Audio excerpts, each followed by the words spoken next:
কিরে কাম তো হয়ে গেছে, দিশা বের হয়ে গেছে। কি হয়েছে? জুয়া খেললা সব শেষ। শেষ? নিশ্চয়।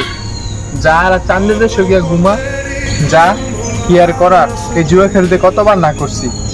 ফিরে দেখছি অনেক টাকা জিতছে জুয়া খেলে। ভাবছিলাম আমিও জিতবো, এখন আমি সব হারায় নিঃস্ব। ওই খেলছে, ওই জিতছে, আমারও খেলতে হইব, আমারও পাইতে হইব, এই কথা নাকি? যদি জীবন চলতো তাহলে আজ সবাই কোটিপতি থাকতো। সাব্বির হারাইছে, সাব্বির পাইছে, এখন তোমারও পাইতে হইব, এই কথা না? মানে বলতে পারবি তোর মা অসুস্থ হয়েছে, 100 টাকা দিছে ওষুধের জন্য, তোর বাপের 50 টাকা দিছে চা খাওয়ার জন্য, জুয়ে হাজার হাজার টাকা হাইরা আজ ধ্বংস হয়ে যেতেছিস। কিরে বেটা, আজকে তো আমি জিতছি।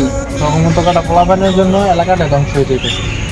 কয়েকদিন পরে আমরা যেমন বিদেশ, ওরা এলাকাটা ধ্বংস হয়ে যেত। তুই কি করলি? তোর কথার মানে বুঝলাম না। চুপ, তুই পোলাটা দিন আনে দিন খায়। কি হয়েছে?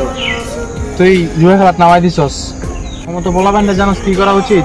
এইভাবে ধরে এইভাবে থাপ করে দেওয়া উচিত। যা বেয়াদব, আমার চোখের সামনেতে যা, এলাকাটা ধ্বংস করে দিতেছস। আর এই একদিন যদি জুয়ার মধ্যে দেখি তাহলে এলাকা থেকে হাত পা বাইঙ্গা বের করে দিবি।